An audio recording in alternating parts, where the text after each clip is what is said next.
तुफान दगडफेक आणि वाहनांची तोडफोड।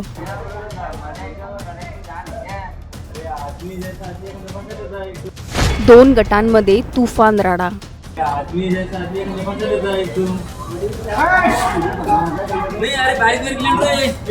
छत्रपती संभाजीनगरात नेमकं काय घडलं?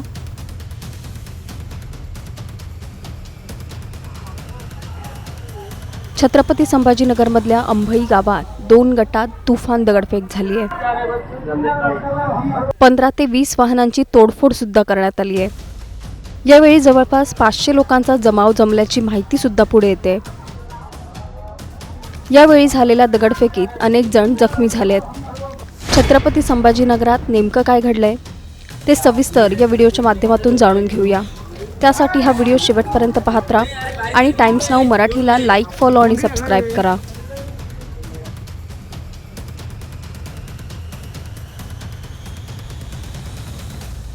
छत्रपती संभाजीनगरच्या अंभई गावात दोन गटात राडा पाहायला मिळालाय। हा प्रकार साधारण रात्री 9:30 ते 10 वाजण्याच्या सुमारास घडल्याची माहिती आहे। सुरुवातीला 2 जणांमध्ये वादावादी झाली, पण बघता बघता तिथे 500 ते 600 लोकांचा जमाव जमला। संतप्त जमावाने एकमेकांवर तुफान दगडफेक केली।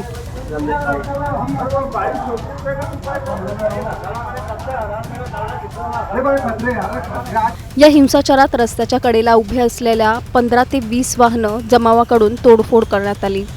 सुरुवातीला वैयक्तिक वाटणाऱ्या या वादाला राजकीय वळण प्राप्त झालंय। स्थानिक पातळीवर हा राडा भाजप विरुद्ध शिवसेना शिंदे गट असा रंगल्याची माहिती समोर आली आहे। वादाची सुरुवात बकऱ्यांच्या व्यवहारातून झाली, पण किरकोळ स्वरूपाचा असलेला हा वाद काही वेळातच विकोपाला गेला आणि दोन गट एकमेकांसमोर आल्याचं कळतंय।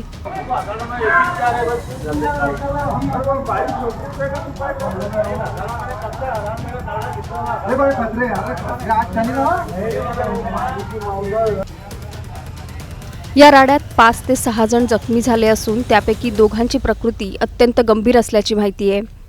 त्यांना तातडीने उपचारासाठी छत्रपती संभाजीनगर येथील रुग्णालयात उपचारासाठी हलवण्यात आलंय। घटनेची माहिती मिळताच पोलीस दल तात्काळ गावात दाखल झालं आणि त्यांनी परिस्थितीवर नियंत्रण मिळवलंय। या घटनेप्रकरणी पोलिसांनी आतापर्यंत 15 ते 20 जणांना ताब्यात घेतलंय। सध्या अंभई गावात तणावपूर्ण शांतता आहे।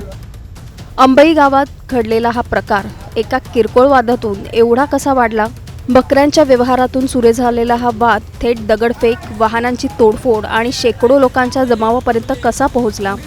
स्थानिक पातळीवर मतभेदांना राजकीय रंग चढल्यामुळे परिस्थिती चिघळली का?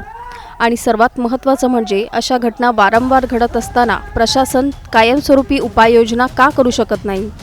तुम्हाला या घटनेबाबत नेमकं काय वाटतं? आम्हाला खाली कमेंट करून नक्की सांगा आणि चॅनलला सबस्क्राईब करा।